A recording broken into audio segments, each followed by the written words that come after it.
익사에서 살아남는 두 가지 방법. 아무리 노련한 수영 선수라도 무언가가 잘못되어 물에 빠지게 될 수 있습니다.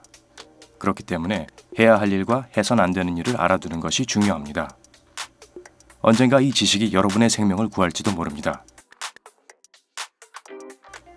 잊지 말고 구독 버튼을 클릭하고 알림벨을 눌러 삶의 밝은 면에서 우리와 함께 해주세요.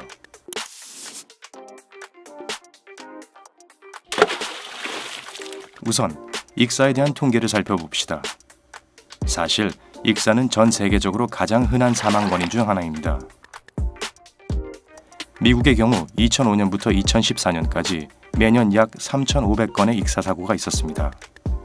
즉, 매일 약 10명의 사람들이 물속에서 목숨을 잃었습니다. 안타깝게도 전문가들은 사람들이 위험 상황에서 무엇을 해야 하는지 알기만 했더라도 죽음을 피할 수 있었을 것이라 말합니다. 그리고 그것은 바로 당황하지 않는 것입니다. 놀랍게도 물에 빠지면 물과의 사투가 아닌 본능과의 사투를 벌여야 합니다. 문제는 상황에 대한 통제력을 잃었다는 공포감 때문에 발생합니다. 이 때문에 물속에서 할 수 있는 한 가장 극심하게 발버둥을 치게 됩니다. 당황하기 때문에 더욱 깊숙이 물속으로 빠져들게 되고요. 그 결과 빠르게 지쳐 도움을 기다릴 수 있는 기력마저 남지 않게 됩니다. 이런 상황에서 제일 먼저 기억해야 할 것은 인간의 신체는 자연적으로 물에 뜨게 되어 있다는 사실입니다. 필요한 유일한 조건은 폐가 공기로 채워져 있어야 한다는 것이니 규칙적인 호흡을 하는 한 익사하지 않을 수 있습니다. 하지만 영원히 숨을 참을 수도 없는 노릇이죠. 여러분을 뜨게 만들어준 숨을 내쉬면 잠깐 동안 물에 가라앉게 됩니다. 바로 이 순간 사람들이 공황 상태에 빠지기 시작합니다. 아시다시피 익사의 가장 흔한 원인 중 하나가 공포감이기 때문에 무슨 일이 있어도 반드시 이를 피해야 합니다. 숙련된 인명구조 요원은 전형적인 익사자의 모습을 쉽게 묘사할 수 있습니다. 먼저 자신이 곤경에 처했음을 깨닫는 것으로 시작되죠. 팔을 흔들어 주의를 끌려고 시도하지만 이 때문에 몸이 물 밖으로 나오면서 물리 법칙에 따라 몸이 더 무거워지며 더 빨리 가라앉기 시작합니다. 본능적으로 물 밖으로 올라와 호흡을 하려고 하지만 이러한 정신없는 움직임으로 더 깊이 빠지게 됩니다. 그럼 이제 첫 번째 규칙이 무엇인지 아시겠죠? 당황하지 마세요. 그리고 호흡을 계속 이어가세요. 다음으로 공포를 극복한 상황을 생각해보죠. 여러분은 정상적으로 호흡하는 상태입니다.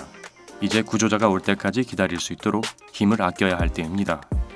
방법은 두 가지죠. 물 위에 떠 있거나 이병으로 헤엄쳐야 합니다. 먼저 올바른 이병에 대해 알아봅시다. 똑바로 선 자세로 머리는 수면 위로 나와 있어야 합니다. 팔과 다리를 움직여 떠 있는 상태를 유지합니다.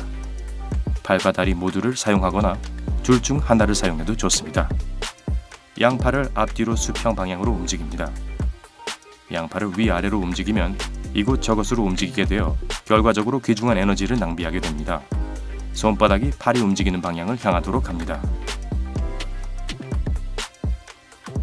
이병 시 다리를 움직이는 방법에는 여러 가지가 있습니다. 본능적으로 개구리 헤엄, 즉 평형, 아니면 발장구치기, 즉 자유형을 하게 될 수 있습니다. 여전히 너무 불안해하고 있다면 원을 그리며 다리를 움직이기 시작할지도 모릅니다. 이 모든 기술은 몸을 떠오르게 하긴 하겠지만 많은 에너지를 소모하게 만듭니다. 다리를 움직이는 가장 좋은 방법은 양 다리를 각각 다른 방향으로 회전시키는 것입니다.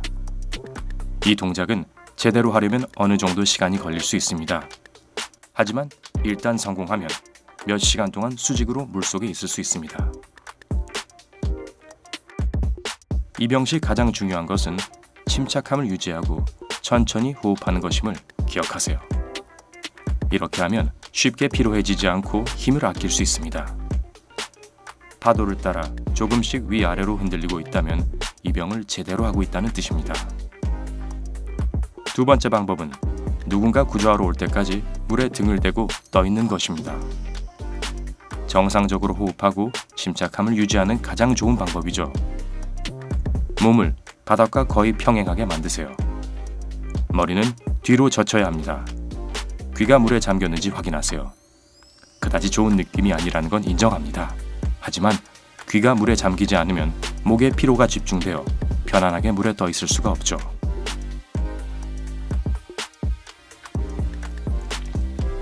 이 머리 위치가 중요한 또 다른 이유는 양다리를 물 밖으로 나오게 하기 때문입니다. 이렇게 해야만 물 위에 누워 있을 수 있습니다. 입은 수면 위에 있게 되므로 자유롭게 호흡할 수 있고요. 턱은 들어올려 하늘을 향하도록 하세요. 역설적으로 들릴지도 모르겠지만 이 단순한 움직임이 몸에 부력을 더해줍니다. 머리는 중앙에 오도록 하세요. 그러면 몸 전체가 균형을 이룹니다. 그러니 고개를 좌우로 돌리려고 하지 마세요. 팔의 위치에 특히 주의를 기울이세요. 팔꿈치를 구부려서 손바닥을 머리 아래에 두거나 양팔을 곧게 펴서 몸 옆에 두세요.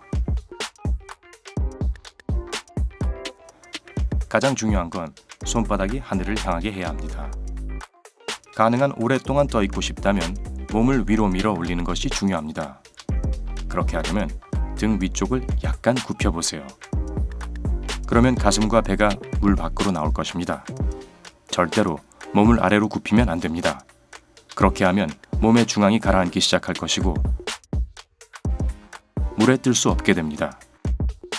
몸은 다리와 일직선이 돼야 합니다. 다리가 물에 잠기기 시작하면 작은 발차기를 해보세요. 계속 할 필요는 없습니다. 등을 대고 물에 떠 있는 상태에서 하체가 가라앉는 느낌이 들 때마다 발차기를 해서 하체를 수면으로 되돌아오게 하세요.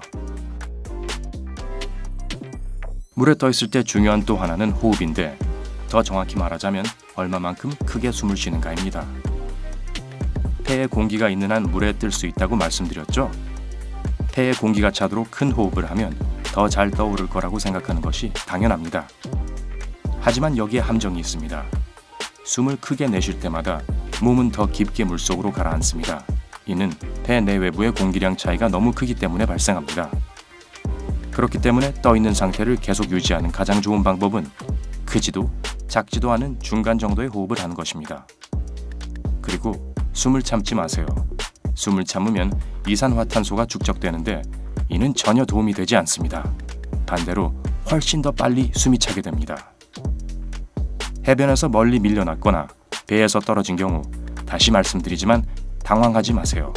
물에 떠 있는 방법이나 입영하는 방법을 사용하고 구조를 기다릴 수 있도록 힘을 비축해 두세요. 물과 관련된 사고를 경험한 적이 있나요? 아래 댓글에서 여러분의 이야기를 들려주세요. 이 영상에 좋아요를 누르고 친구들과 공유하는 것도 잊지 마시고요. 구독도 클릭해주세요. 삶의 밝은 면에서 항상 안전하고 행복하세요.